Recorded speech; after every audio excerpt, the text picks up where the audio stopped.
kuna mfanyabiashara mkubwa umemwona ambaye unataka umfikie, ambaye unaamini labda atakuwa daraja kwako kupitia uzoefu wake au maarifa yake akufikishe mahali. Sawa? Sasa ukimwona mtu kama huyo, labda ni mtandaoni, namna za kumapproach. Namna nzuri ya kumapproach mtu, usiende brother au dada naomba unisaidie. Usifanye hivyo. Sasa unachotakiwa kufanya unapomfuata, lazima umpe ile heshima yake kumuonyesha kwamba yeye anafanyaje, anajua.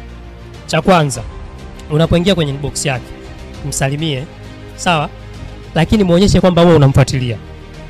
Sawa? Muonyeshe kwamba bwana nimekufuatilia kwa siku.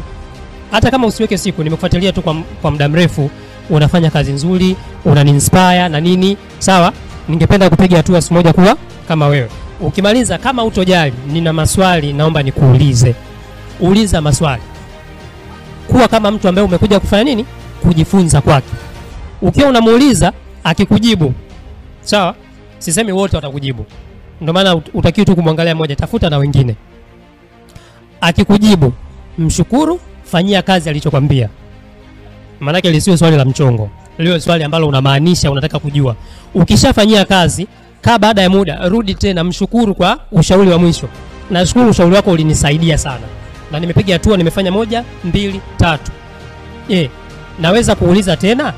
Ningependa kujua 1, 2, 3 tena. Akiona umefanyia kazi na umepiga hatua kabisa, mtu anafurahi, anaendeleza tena ule uhusiano.